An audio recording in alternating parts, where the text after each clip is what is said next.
Good morning प्यारे बच्चों, कैसे हैं आप सब। बहुत दिन बाद हम आपसे फिर से रूबरू हो रहे हैं। मुझे उम्मीद है कि आप सभी लोग अपने घर पर सेफ होंगे। जहां तक पढ़ाया गया था उसके आगे हम नए टॉपिक पर चलते हैं। मुझे उम्मीद है कि आपको अभी तक जितना पढ़ाया गया होगा उसमें कोई समस्या नहीं होगी कोई। तो आगे बढ़ते हैं और नया टॉपिक देखते हैं और उसका नाम है नया टॉपिक विद्युत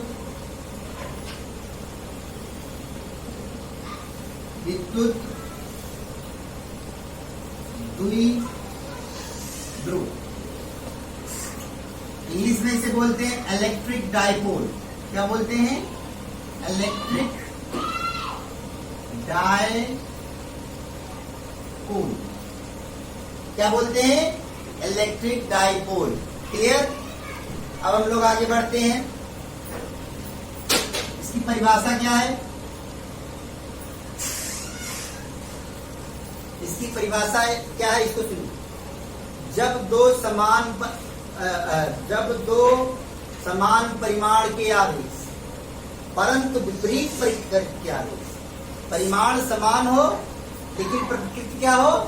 विपरीत हो, एक दूसरे से कुछ दूरी पर, बहुत कम दूरी पर स्थित हो, तो वे एक विद्युत द्विध्रुव का निर्माण करते हैं। अगर दो आवेश हैं, दो चार्ज हैं,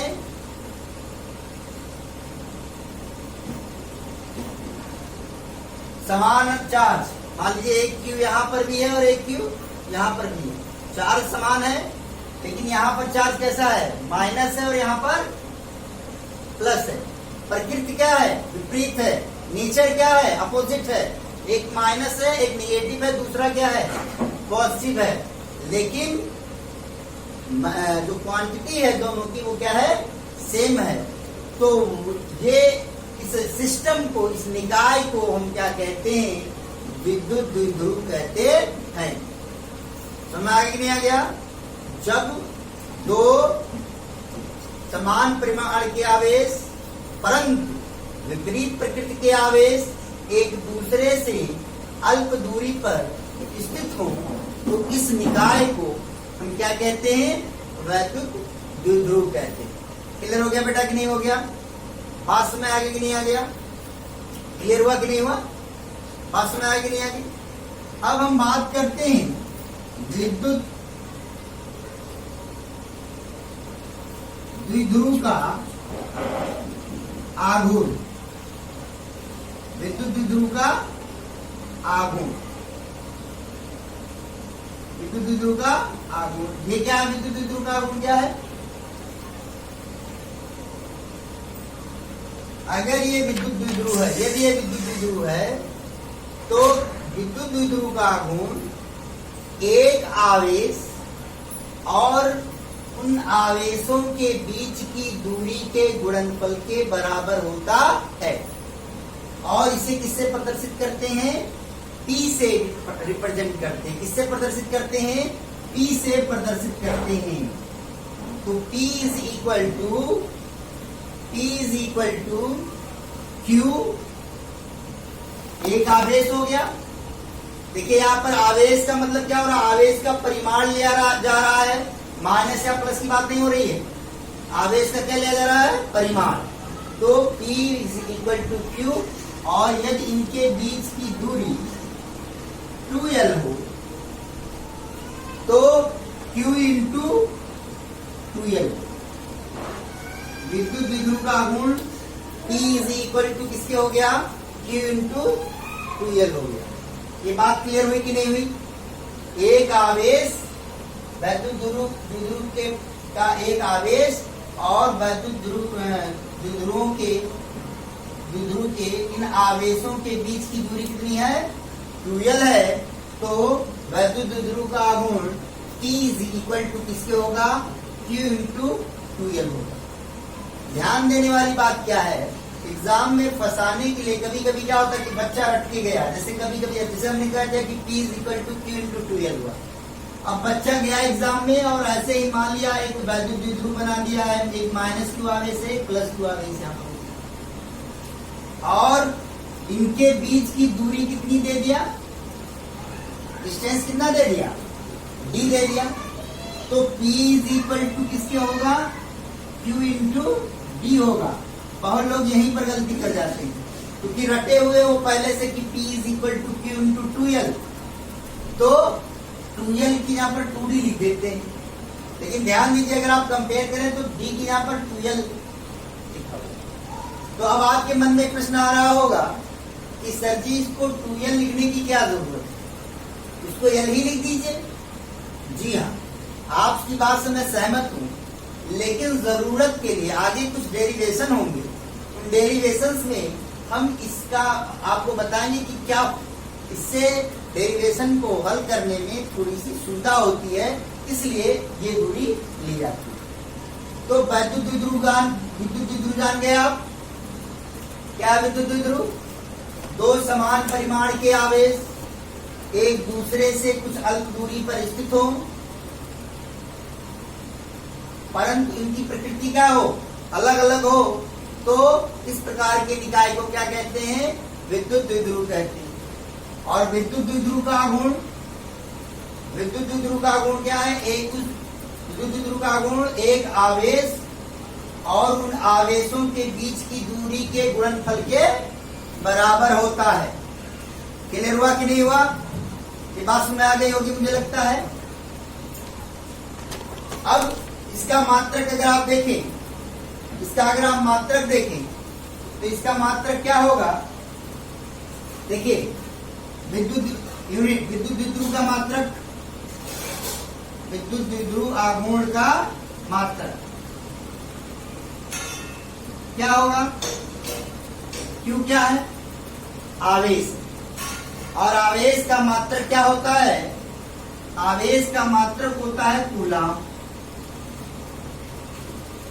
और यहां पर क्या है, लंबाई है, L क्या है, लंबाई, और लंबाई का मात्रक क्या होता है, मीटर, इसलिए इसका मात्रक हो गया कूलाम मीटर। इसका मात्रक क्या हो गया, कूलाम मीटर। क्लियर हुआ कि नहीं हुआ। अगर इसकी विमा के बारे में बात करेंगे, विमीय सूत्र अगर पूछता है, विमीय सूत्र, अगर विमीय सूत्र पूछा जाता है इसका, तो आप निकाल सकते हैं भाई, कूलाम Q बराबर किसके होता है, I इंटू T। तो यहां से Q, कूलाम की यहाँ पर Q बराबर किसके है, I इंटू T। तो I एम्पियर हो गया धारा, और T क्या हो गया, समय। तो यहां से हम लिख सकते हैं I हो गया धारा, T हो गया समय, और यहाँ पर मीटर भी, तो लंबाई हो गई L, तो L T A, L T A, L हो गया मीटर के लिए, और T हो गया समय के लिए, और A हो गया धारा के लिए। इसका विमीय सूत्र हो गया LTA। क्लियर हो गया कि नहीं हो गया, बात में आया कि नहीं है, कोई दिक्कत तो नहीं है। अब इसका एक और मात्रक होता है विद्युत द्विध्रुव आघूर्ण, सॉरी माफ कीजिए, यहाँ पर विद्युत द्विध्रुव आघूर्ण लिखना था, विद्युत द्विध्रुव आघूर्ण का मात्रक। विद्युत द्विध्रुव आघूर्ण का मात्रक क्या है, कूलाम मीटर है, और इसका विमीय सूत्र क्या है, LTA। विद्युत द्विध्रुव आघूर्ण का एक मात्रक डिवाई होता है, क्या होता है, डिवाई, डिवाई या कहीं कहीं डिवाई ऐसे लिख देते हैं, इंग्लिश में डिवाई, DVAI, डिवाई। विद्युत द्विध्रुव आघूर्ण का एक मात्रक क्या होता है, डिवाई भी होता है, और एक डिवाई बराबर, एक डिवाई बराबर कितना होता है, एक डिवाई बराबर होता है 3.3 into 10 to power minus 30, 3.3 into 10 to power minus 30 coulomb metre, coulomb metre. बात में आगे नहीं, आगे कोई दिक्कत तो है नहीं, मुझे लगता है कोई दिक्कत नहीं होगी, सबके समझ में आ रहा है, कोई दिक्कत तो नहीं है। अब मान लीजिए एग्जाम में कभी कभी बेवकूफ बनाने के लिए, आपकी तर्क शक्ति को समझने के लिए विमीय सूत्र ये ना दे करके ऐसे भी लिखा रहेगा, कैसे लिख देगा, N0 LPA। तो आपको कंफ्यूज नहीं होना, क्योंकि आपको बताया जा चुका है कि इसका मतलब क्या होगा, इसका मतलब 1 होगा। कॉन्सेप्ट क्लियर है? मुझे लगता है विद्युत द्विध्रुव आपको जान गए होंगे, विद्युत द्विध्रुव का आघूर्ण जान गए होंगे, इसका मात्रक आप जान गए होंगे, 2 मात्रक कूलम मीटर और डिवाई होता है। अब आपको ये जानना है कि विद्युत द्विध्रुव का आघूर्ण एक सदिश राशि, विद्युत द्विध्रुव का आघूर्ण क्या है, एक सदिश राशि। Moment of electric dipole is a vector quantity, और इसकी दिशा किधर से किधर होगी, -q से +q की ओर होगी। The direction of electric moment of electric dipole is negative charge to positive charge, ऋण आवेश से धन आवेश की होती है। यानी क्लियर हुआ कि नहीं हुआ? विद्युत द्विध्रुव आघूर्ण कैसी राशि है, विद्युत द्विध्रुव आघूर्ण कैसी राशि है, एक सदिश राशि है। कैसी राशि है ये, सदिश राशि है, और इसकी दिशा कहां से होगी, माइनस से कहां होगी, प्लस की ओर, ऋण आवेश से किधर होगी, धन आवेश की ओर। मुझे लगता है क्लियर हो गया होगा, कोई दिक्कत नहीं होगी। अब ये इंपॉर्टेंट बात है, बहुत ध्यान से आपको जानना है, बहुत इंपॉर्टेंट है। सारी बातें समझ में आ गई, वैद्युत द्विध्रुव समझ में आ गया होगा, विद्युत द्विध्रुव का आघूर्ण समझ में आ गया, मात्रक और सदिश राशि। आगे बढ़े हम लोग।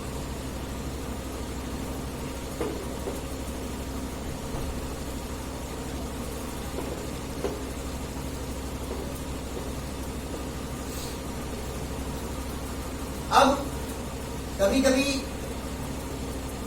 ध्रुवीय अणु पूछ लेता, ध्रुवीय अणु,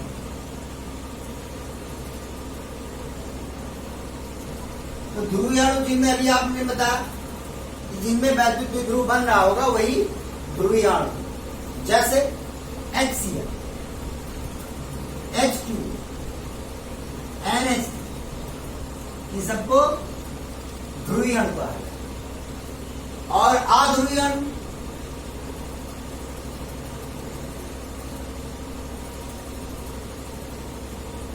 ये पोलर हो गए, ये नॉन पोलर हो गए, जैसे O2, N2, ये सब क्या है, नॉन पोलर। अब जैसे HCl है तो H प्लस और Cl माइनस, जितना आवेश धन आवेश उतना ही ऋण आवेश।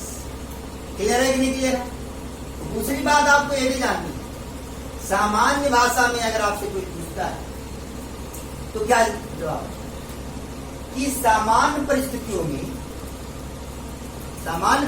में जो परमाणु होता है, परमाणु में धनावेश और ऋणावेश, परमाणु में धनावेश और ऋणावेश के जो केंद्र होते हैं वो क्या होते हैं, संपाती होते हैं। संपाती का मतलब क्या होता है, संपाती का मतलब समझ सकते हैं जैसे कि अगर जैसे यहाँ एक का केंद्र यही है तो दूसरे का केंद्र भी यहीं पर होगा। संपाती का मतलब ये होगा। तो धनावेश और ऋणावेश के केंद्र क्या होते हैं, संपाती होते हैं। लेकिन जब उस परमाणु को या वो जब उस परमाणु को किसी बाह्य वैद्युत क्षेत्र में रखा जाता है तो क्या होगा, उस स्थिति में धनावेश और ऋणावेश के बीच की दूरी क्या हो जाएगी, धनावेश और ऋणावेश संपाती नहीं हो रहेंगे बल्कि उनके बीच कुछ दूरी हो जाएगी। तो इस स्थिति में क्या बना लेंगे, वैद्युत द्विध्रुव का निर्माण करेंगे। क्लियर हुआ कि नहीं हुआ? अब देखिए इसमें और इसमें क्या अंतर है। अगर इसी को उठा करके क्या करूं, यहां पर रख दिया जाए तो ये संपाती हो। सामान्य स्थिति में कैसे होते हैं, संपाती हो। लेकिन जब इनको बाह्य वैद्युत क्षेत्र में रखा जाता है तो ये क्या क्या हो जाते हैं, दूर हो जाते हैं और इस स्थिति में ये वैद्युत द्विध्रुव का निर्माण करते हैं। क्लियर हुआ कि नहीं हुआ? बात में आ गई नहीं आ गई? तो अगर आपसे ध्रुवीय अणु कोई पूछेगा तो बता लेंगे, ध्रुवीय अणु कोई पूछेगा तो आप बता लेंगे, कोई दिक्कत नहीं होगी। मुझे लगता है कोई दिक्कत नहीं होगी। ये पोलर है, इन्हें पोलर मॉलिक्यूल कहेंगे और इसे क्या कहेंगे, नॉन पोलर मॉलिक्यूल। क्या कहेंगे इन्हें? Polar molecule. और इसे क्या कहेंगे? Non polar molecule. क्लियर हो गया कि नहीं हो गया? अब हम इसी आप जान चुके हैं कि विद्युत द्विध्रुव क्या है? एक निकाय। तो एक निकाय है, तो इस निकाय में क्या है? आवेश। और आप जान चुके हैं कि अगर आवेश है तो उसके कारण विद्युत क्षेत्र उत्पन्न होगा कि नहीं होगा? जी हाँ, होगा। तो अगर विद्युत क्षेत्र उत्पन्न होगा और विद्युत द्विध्रुव में भी क्या होगी? है आवेश है कि नहीं है? तो उसके कारण भी विद्युत क्षेत्र उत्पन्न होगा कि नहीं होगा? जी हाँ, निश्चित रूप से होगा। हम उन्हीं परिस्थितियों के बारे में आज जानेंगे कि किन किन परिस्थितियों में विद्युत द्विध्रुव के कारण उत्पन्न विद्युत क्षेत्र की तीव्रता क्या होगी। तो पहला हेडिंग जो आप डालेंगे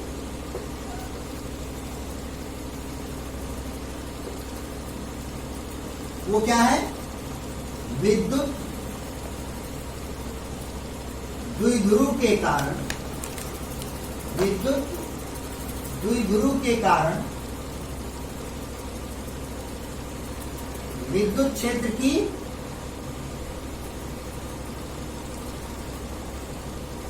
तीव्रता।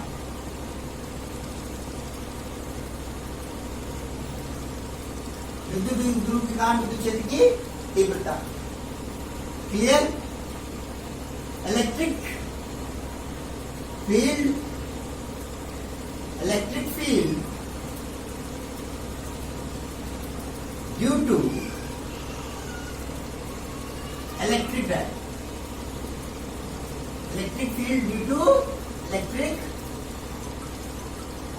Dipole. Electric field due to electric dipole, विद्युत द्विध्रुव के कारण विद्युत क्षेत्र की तीव्रता। आगे बढ़े हम लोग, कोई दिक्कत तो नहीं है? समझ में आ रहा है? चलिए आगे बढ़ते हैं। इसमें पहला जो कंडीशन होगा वो होगा अक्षीय स्थिति।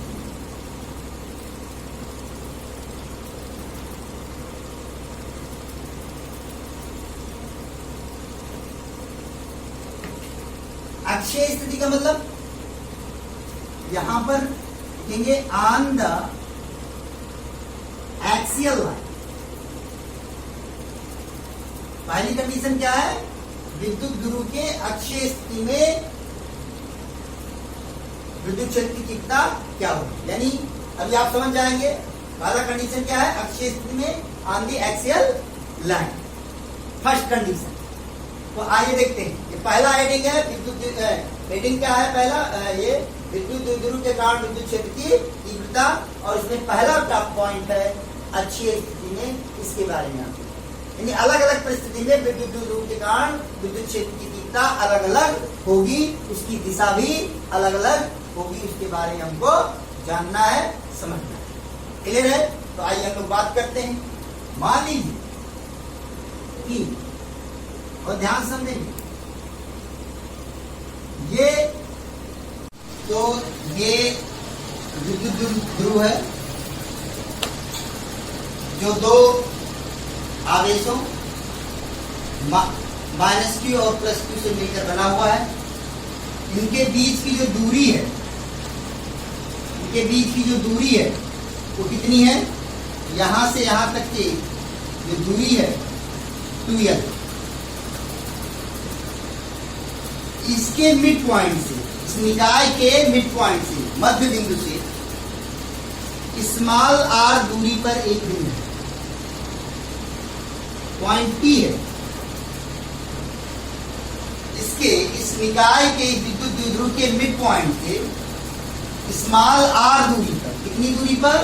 At the distance of r, small r दूरी पर एक बिंदु P है, इस पर विद्युत क्षेत्र निकालना है। अब देखिए एक्सियल लाइन यही वाली बात हो गई, यानी उसी की दिशा में, यानी at on the line joining these two charges, यानी ऐसी ये बिंदु P किस पर स्थित है? इन दोनों आवेशों को मिलाने वाली रेखा पर ही स्थित है। तो समझ में आ गया? अक्षीय स्थिति मतलब समझ में आ कि नहीं आ गया? एक्सियल लाइंस में यानी उसी रेखा पर स्थित है। किस रेखा पर स्थित है? जो इन दोनों आवेशों को क्या कर रही है? मिला रही है। क्लियर हुआ कि नहीं हुआ? तो अब आपके मन में होगा सर इधर ले, आपने लिया इधर नहीं ले सकते? जी हाँ ले सकते, कोई दिक्कत नहीं है। फॉर एग्जाम्पल की बात हो रही, कॉन्सेप्ट क्लियर हुआ कि नहीं हुआ? अब इस निकाय के कारण, इस निकाय के कारण जो माइनस की और प्लस क्यू से बना है, और इस निकाय का नाम क्या है? विद्युत द्विध्रुव। उसके कारण हम बिंदु P पर विद्युत क्षेत्र की तीव्रता प्राप्त करना चाहते हैं। तो याद कीजिए, जब हम विद्युत क्षेत्र के बारे में बता रहे थे तो हमने क्या बताया था आपको कि हम किसी भी बिंदु पर विद्युत क्षेत्र की तीव्रता निकालने के लिए अलग अलग आवेशों के कारण उस बिंदु पर विद्युत क्षेत्र की तीव्रता ज्ञात करते हैं, और उसके बाद उन सभी विद्युत क्षेत्र की तीव्रता को सदिश रूप में क्या करते हैं? योग कर लेते हैं। कॉन्सेप्ट क्लियर हुआ कि नहीं हुआ? बात में आया कि नहीं है? तो आइए हम लोग समझते हैं। अब चलिए, तो अगर ये विद्युत द्विध्रुव में क्या आवेश है? दो आवेश है। कौन कौन? एक माइनस क्यू और एक प्लस क्यू। हम प्लस क्यू के कारण बिंदु P पर विद्युत क्षेत्र की तीव्रता निकालेंगे, और हम माइनस क्यू के कारण बिंदु P पर विद्युत क्षेत्र की तीव्रता निकालेंगे, और फिर दोनों को जोड़ लेंगे। कॉन्सेप्ट क्लियर है कि नहीं क्लियर है? तो आइए बढ़ते हैं हम लोग। सबसे पहले प्लस क्यू। अब देखिए इसका मिड पॉइंट क्या है? O है। ये द्विध्रुव AB है, और हम ये मान रहे हैं कि ये जो निकाय है वो किसी निर्वात में स्थित है या वाय में स्थित है। कॉन्सेप्ट क्लियर है कि नहीं क्लियर है? और इसका मिड पॉइंट क्या है? O। क्लियर हो रहा नहीं हो रहा? सबके सुन आ रहा है? अब देखिए, तो अगर हम आपसे पूछें ये 2l है, तो ये 2l है, तो इसका ये मध्य बिंदु है, तो ये दूरी कितनी होगी? ये दूरी होगी l, और ये दूरी भी कितनी होगी? l। अब आपके समझ में आ गया होगा कि हमने इस दूरी को 2l क्यों लिया। 2l सुविधा के लिए लिया जाता है कि चूंकि मध्य बिंदु है तो मध्य बिंदु से आधी दूरी l हो जाएगी, और आधी दूरी क्या हो जाएगी? l हो जाएगी। ऐसा नहीं है कि 2l की जगह पर अगर आप l ले लेते हो और l का आधा l/2 और l/2 कर देते हो तो आपको डेरिवेशन नहीं प्राप्त होगा। जी हाँ, तभी प्राप्त होगा, लेकिन थोड़ी सी असुविधा होगी, इसलिए 2l का उपयोग किया जाता है। कॉन्सेप्ट क्लियर हुआ कि नहीं हुआ? ये बात में आ गई कि नहीं आ गई? हम लोग आगे बढ़े। चलिए, तो अब देखिए O से P तक की जो दूरी है वो कितनी है? R है, और O से B तक की जो दूरी है वो क्या है? L है। O से P तक की जो दूरी है वो क्या है? R है, और O से B तक की जो दूरी है वो L है। तो B से P तक की जो दूरी होगी वो क्या होगी? R minus L। क्लियर हो कि नहीं हुआ? यहाँ से यहाँ तक की दूरी R है, यहाँ से यहाँ तक की दूरी L है, तो यहाँ से यहाँ तक की दूरी कितनी होगी? R माइनस L, यानी प्लस क्यू से, प्लस क्यू जिस कहाँ पर स्थित है? बिंदु B पर स्थित है, और इससे इस बिंदु P की जो दूरी है वो कितनी होगी? R माइनस L, यानी यहाँ से बिंदु B से बिंदु P की जो दूरी है वो कितनी हो गई? R minus L। और अगर बिंदु A से हम देखें, बिंदु A से बिंदु P की जो दूरी होगी, यहाँ से यहाँ तक की दूरी कितनी है? R है, और ये यहाँ से यहाँ तक की दूरी कितनी है? L है। तो यहाँ से A से P तक की जो दूरी होगी वो क्या होगी? R plus L। Concept clear हुआ कि नहीं हुआ? अब हम बिंदु आवेश Q के कारण बिंदु P पर विद्युत क्षेत्र की तीव्रता के बारे में बात करेंगे। तो फिर हम बात करते हैं कि आपको बताया गया था, रिमाइंड कीजिए, अपने दिमाग को रिकॉल कीजिए, सोचिए कि धनावेश के कारण किसी बिंदु पर विद्युत क्षेत्र की जो तीव्रता होती है वो उस बिंदु पर धनावेश से दूर की दिशा में होती है। बताया जा चुका है, धनावेश के कारण किसी बिंदु पर विद्युत क्षेत्र की जो तीव्रता होती है वो धनावेश से दूर की ओर होती है। अर्थात इस आवेश प्लस क्यू के कारण बिंदु P पर विद्युत क्षेत्र की जो तीव्रता है वो कितनी है? E1 है, और उसकी दिशा किधर है? उस तरफ है, उसके दूर है। कॉन्सेप्ट क्लियर है? और फिर हम बात करते हैं इसकी माइनस क्यू के कारण बिंदु P पर उत्पन्न विद्युत क्षेत्र की तीव्रता की दिशा E2 है, और E2 की जो दिशा होगी वो किधर होगी? इस तरफ होगी। क्लियर हुआ कि नहीं हुआ? पास में नहीं है। E2 की दिशा इधर क्यों होगी? क्योंकि आपको बताया जा चुका है कि ऋण आवेश के कारण किसी भी बिंदु पर विद्युत क्षेत्र की तीव्रता ऋण आवेश की ओर होती है। क्लियर हुआ कि नहीं हुआ? तो हम अब सबसे पहले बिंदु P पर E1 जो विद्युत क्षेत्र की तीव्रता E1 है उसको ज्ञात करेंगे, फिर E2 को ज्ञात करेंगे, फिर उनका परिणाम निकालेंगे। तो सबसे पहले अब हम लिखेंगे कि ये सारी बातें जो आपको चित्र में बताई गई हैं, अगर आप नोट्स बनाना चाहते हो तो कैसे लिखेंगे समझिए। माना एक विद्युत बिंदु ए भी है जो दो आवेशों -q और +q से बना हुआ है, उनके बीच की दूरी dl है, यानी जो चित्र में है वही लिखना है। इसके मध्य बिंदु से स्मॉल r दूरी पर एक बिंदु P है, उस पर विद्युत क्षेत्र की तीव्रता ज्ञात करनी है। ऐसे ही आपको लिखना होगा। और क्लियर हो गया कि नहीं हो गया? अब उसके बाद कैसे लिखना, आइए हम लोग आगे बढ़ते हैं। तो चलिए शुरू करते हैं। तो बिंदु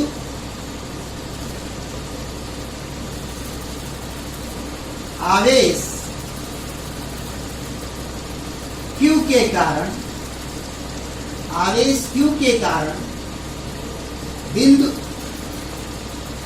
P पर विद्युत क्षेत्र की तीव्रता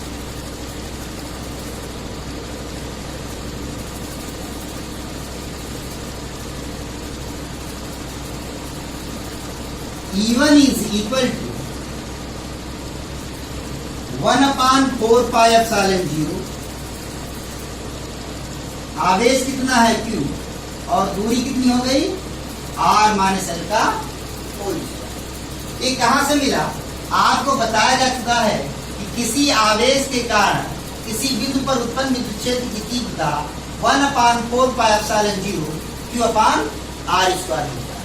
ये बात फिर बात की हो गई। तो 1/4 pi epsilon 0 हो गया, आवेश क्या हो गया Q हो गया, और इस आवेश से इस बिंदु P की जो दूरी है वो कितनी है r माइनस l है। इसलिए दूरी r की जगह पर हमने क्या लिख दिया r माइनस l। और अगर अब आपकी दिशा के बारे में बात करें तो इसकी दिशा किधर से किधर होगी? A से P की ओर, यानी AP की ओर। किधर? AP की। क्लियर हुआ कि नहीं? बात में आ गई नहीं है? In the direction of AP। बात में आ गई? आगे बढ़े हम लोग। अब इसी तरह से आवेश -q के कारण, आवेश -q के कारण बिंदु P पर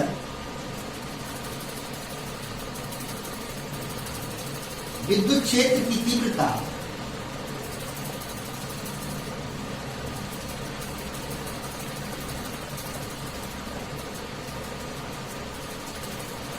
E2 is equal to,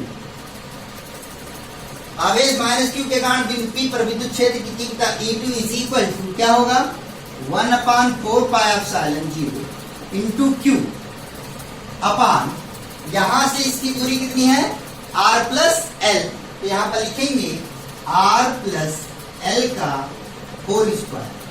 अब बहुत लोग चौंक रहे होंगे, सर यहाँ पर माइनस है, यहाँ पर आपने माइनस नहीं लगाया। ये आपको मैं पहले बता चुका हूं कि विद्युत क्षेत्र निकालते समय ऋण चिन्ह से यही पता चलता है विद्युत क्षेत्र की दिशा क्या हो रही है, बदल रही है। परिमाण में माइनस की लगाने की जरूरत नहीं है। तो E2 की दिशा किधर से किधर है? P से A की ओर, अर्थात ये की ओर। क्लियर हुआ कि नहीं हुआ? अब ये आपको बताया हूं, मैं पहले ही पढ़ा चुका हूं कि अगर एक सदिश राशि A इधर है और दूसरा सदिश राशि इधर है, एक ही बिंदु पर कार्यरत है, तो इनका परिणामी या तो A माइनस बी होगा और या तो B माइनस ए होगा। बताया जा चुका। A माइनस बी कब होगा? अगर A ज्यादा अधिक है और B कम है तो A माइनस बी होगा, और यदि B ज्यादा है और A कम है तो परिणामी B माइनस ए होगा। अगर यदि A ज्यादा है B कम है तो परिणामी की दिशा A की ओर होगी। अगर B ज्यादा है A कम है तो परिणामी की दिशा किधर होगी? B की ओर होगी। ये सारी बातें आपको बताई जाती है। अब यहां पर हम पहुंचते हैं।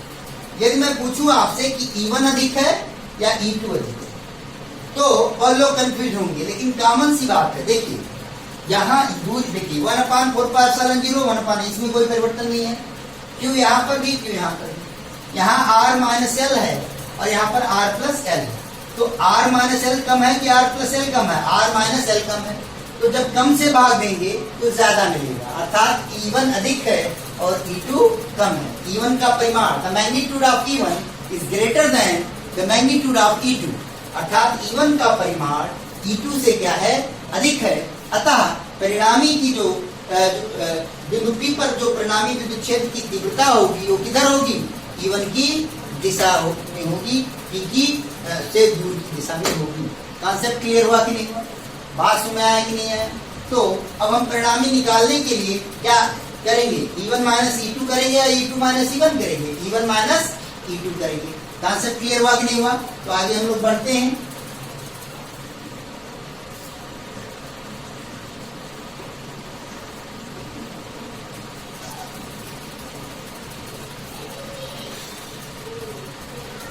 देखिए इसलिए लिखेंगे बिंदु P पर परिणामी विद्युत क्षेत्र की तीव्रता E is equal to E1 minus. ध्यान देंगे ये केवल परिमाण बता रहा है, दिशा को नहीं बता रहा है। दिशा आपको बताया जा चुका है, अभी मैंने बताया है। E1 अधिक है, E2 कम है, इसलिए परिणामी विद्युत क्षेत्र की तीव्रता की दिशा किधर होगी? E1 की दिशा में होगी, अर्थात A से P की ओर होगी। कॉन्सेप्ट क्लियर है कि नहीं क्लियर हुआ? तो E is equal to E1। E1 कितना है? 1/4πε0 Q अपान R माइनस एल का होल स्क्वायर। E2 कितना है? माइनस E2 1/4πε0 Q अपान R प्लस एल का होल स्क्वायर। कॉन्सेप्ट क्लियर है? कोई दिक्कत नहीं होगी मुझे लगता है।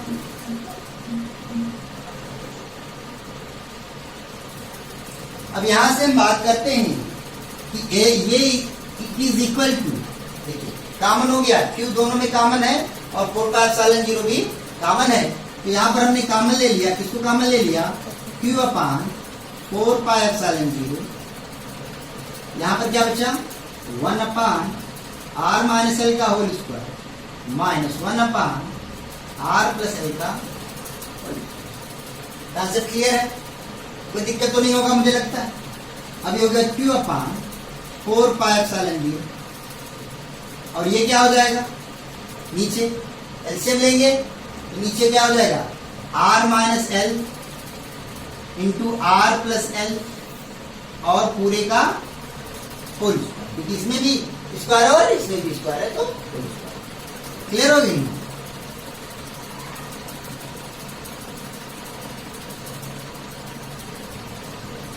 और इसका गुणा इससे हो जाएगा और इसका गुणा इससे हो जाएगा।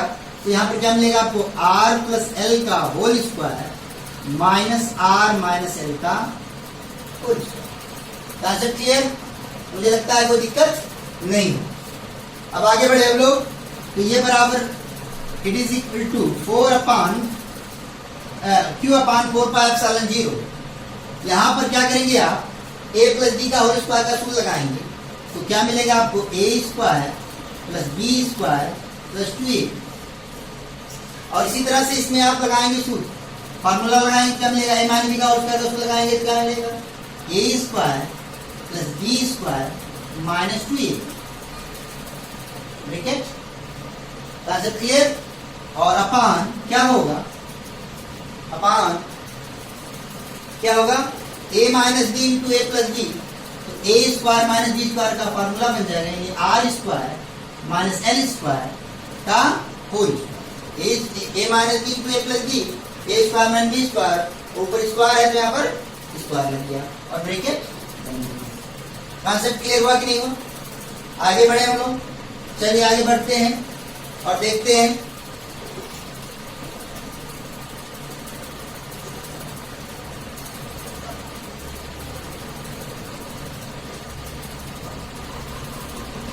यहां से हम लिख सकते हैं it is equal to Q upon 4 epsilon 0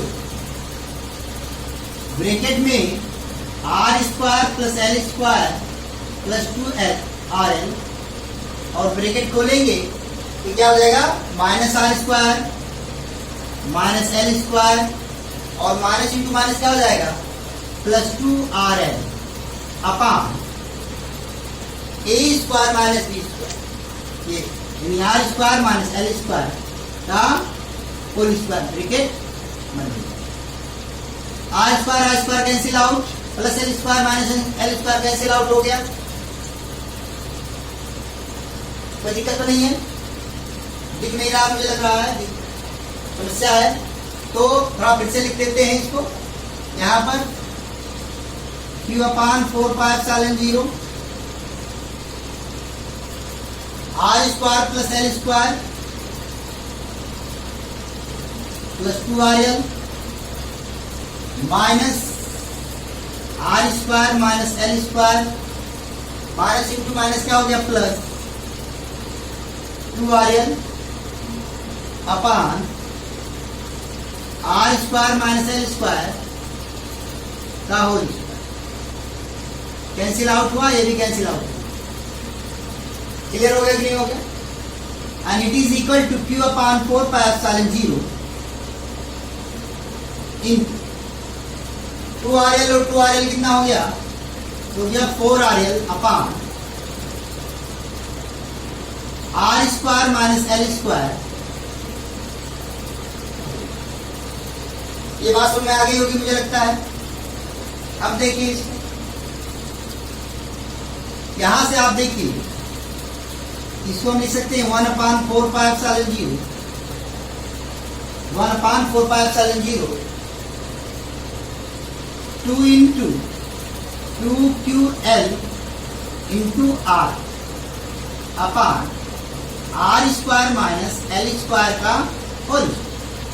देखिए 1 अपान 4 पाई एप्सिलॉन 0 लिख दिया, ये 4 था तो 2 इंटू 2 4 हो गया, Q को लिख लिया यहाँ पर, L हो गया ये और ये R इधर कर दिया। कोई दिक्कत है, सेम चीज लिखी हुई है, कहीं कोई दिक्कत नहीं है। बस इसको एक 2QL बनाएंगे। क्यों ऐसा किया गया है ताकि ये फार्मूला बन जाए। और ये किसका फार्मूला है, ये विद्युत द्विध्रुव के आघूर्ण का फार्मूला जिसे आप इसे डिनोट करते हो, इसीलिए ऐसा किया गया। तो चूंकि आप लिख देंगे यहाँ पर, आप क्या लिख सकते हो, यहाँ पर क्या लिखते हो E, तो ये हो गया 1 upon 4 pi epsilon 0 into 2 PR upon R square minus L square का होल स्क्वायर लिख देंगे, चूंकि P is equal to 2QL जो विद्युत द्विध्रुव का आघूर्ण। कॉन्सेप्ट क्लियर हुआ कि नहीं है? मुझे लगता है क्लियर हो गया होगा, कोई दिक्कत नहीं होगी। समझ में आ गया है कि नहीं है? क्लियर, सबके समझ में आ गया। अब आगे बढ़ते हैं। ये देखिए R अधिक दूरी है और L जो है, L आपको बताया गया था जब विद्युत द्विध्रुव की परिभाषा बताएगी। अब देखिए जैसे अणु है, परमाणु तो बहुत छोटा होगा, तो अणु में द्विध्रुवीय अणु की बात की हमने, अभी Cl की बात की, H प्लस और Cl माइनस, तो इनके बीच की जो दूरी होगी वो क्या होगी, बहुत कम होगी, बहुत कम होगी। इसका मतलब क्या हो गया, R की तुलना में L बहुत छोटा, R की तुलना में L बहुत छोटा, क्योंकि H प्लस और Cl माइनस के बीच की दूरी 2L है। और सोचिए दूरी कितनी होगी, बहुत कम होगी, एंगस्ट्रॉम में होगी। क्लियर है नहीं क्लियर है? और ये इसका आधा किया आपने तो L बहुत छोटा होगा कि नहीं हो गया। तो R की तुलना में L बहुत छोटा है, इसलिए R स्क्वायर की तुलना में L स्क्वायर को नगण्य मान सकते हैं। क्लियर हुआ नहीं हुआ, पास हुआ नहीं है? तो हम लिखेंगे चूंकि R बहुत बड़ा है L से, इसलिए R स्क्वायर की तुलना में L स्क्वायर को नगण्य मान सकते हैं, नगण्य मान सकते हैं। नगण्य, न बड़ी मतलब जिसकी गणना न की जाए, वैल्यू मिलेगी, ऐसा नहीं कि 0 हो जाएगा, लेकिन निग्लिजिबल हो, यानी जिसको हम निग्लेक्ट कर सकते हैं। कॉन्सेप्ट क्लियर है? आगे बढ़े हम लोग। कोई दिक्कत नहीं होगा मुझे लगता है। तो यहां से E इज इक्वल टू क्या मिला आपको 1/4πε0 इंटू 2p r अपान एल स्क्वायर निग्लेजिबल हो गया, तो हम लिख सकते हैं आर स्क्वायर का होल स्क्वायर। यहां से क्लियर हुआ कि नहीं हुआ? तो यहां से E is equal to therefore E is equal to क्या हो जाएगा 1/4πε0 into 2p r upon R square का स्क्वायर कितना हो गया r पावर 4 हो गया। क्लियर हुआ कि नहीं हुआ? पास में नहीं है, कोई दिक्कत तो है नहीं। तो यहां से एक पावर क्या हो जाएगा कट जाएगा, तो यहां पर कितना बचेगा क्यूब हो जाएगा। पास में आएंगे नहीं आ गया? तो यहां therefore E is equal to 1/4πε0 2p upon r cube. ये फार्मूला बन गया। E is equal to 1/4πε0 2p upon r cube. ये आपका क्या बन गया फार्मूला बन गया। इसके लिए जब विद्युत क्षेत्र की तीव्रता मिल गई, प्राप्त हो गई, कब? जब कोई विद्युत द्विध्रुव के अक्ष पर स्थित कोई बिंदु है। क्लियर हुआ कि नहीं हुआ? पास में नहीं है, सुना गया? On the axial line of an electric dipole we can find the electric field by this formula.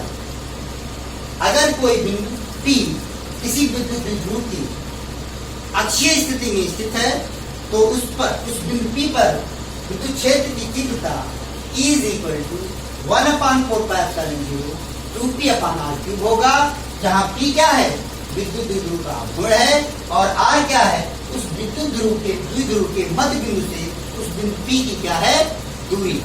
यहां से ये भी आपको पता चलना है, आपको दिमाग में रखना है। कभी कभी क्वेश्चन घुमा करके पूछ लेता है कि इन अक्षीय स्थिति में विद्युत क्षेत्र की तीव्रता और दूरी में क्या संबंध होता है, तो आप लिखोगे E is directly inversely proportional to the cube of R, यानी E व्युत्क्रमानुपाती है अपान R क्यूब, या E व्युत्क्रमानुपाती है इसके R क्यूब।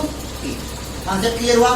और सबसे इंपॉर्टेंट बात यह है जो आपको जानना है, आपसे ये भी पूछ सकता है कि एग्जाम में घुमाने के लिए तो क्या पूछ सकता है उसको सुनिए कि अक्षीय स्थिति में जो वैद्युत क्षेत्र की जो तीव्रता होगी वो वैद्युत द्विध्रुव की दिशा में होगी या वैद्युत द्विध्रुव के विपरीत दिशा में होगी। तो प्यारे बच्चों, हमने आपको बताया है वैद्युत द्विध्रुव के आघूर्ण की जो दिशा होती है वो -2 से +2 की ओर होती है, यानी A से दूर की ओर होगी। -2 से +2 की ओर होगी दिशा किसकी? P की। क्लियर हुआ कि नहीं हुआ? और अभी हमने बताया है परिणामी विद्युत क्षेत्र की तीव्रता किसकी दिशा में है? E1 की दिशा में है, अर्थात उसकी भी दिशा दूर की ओर है कि नहीं है? क्लियर है कि नहीं क्लियर है? तो बिंदु P की दिशा दूर की ओर है और विद्युत क्षेत्र की भी दिशा दूर की ओर है, अर्थात इस स्थिति में विद्युत क्षेत्र की तीव्रता की जो दिशा होगी, विद्युत क्षेत्र की जो दिशा होगी वो विद्युत द्विध्रुव आघूर्ण की दिशा के ओर होगी। क्लियर हो गया कि नहीं हो गया? मुझे लगता है एकदम क्लियर हो गया होगा। फिर से समझ लीजिए एक बात, समझ आ गया? मुझे लगता है फिर से एक बार मैं बोल दे रहा हूं कि -q से +q की ओर होती है वैद्युत द्विध्रुव आघूर्ण की दिशा। -q से +q की ओर इसकी दिशा होती है P, यानी A से B की ओर या A से P की ओर किसकी दिशा होगी? विद्युत द्विध्रुव। और अभी हमने विद्युत क्षेत्र की दिशा भी किधर निकाली? A से P की ओर ही निकाली। क्यों? क्योंकि मैं आपको अभी बता चुका हूं कि E1 की दिशा किधर से किधर में है? A से P की ओर है। इसका मतलब अक्षीय स्थिति में वैद्युत क्षेत्र की दिशा और वैद्युत द्विध्रुव आघूर्ण की दिशा दोनों एक ही दिशा में होती है। मुझे लगता है अब क्लियर हो गया होगा। इसके आगे कल मिलते हैं। धन्यवाद।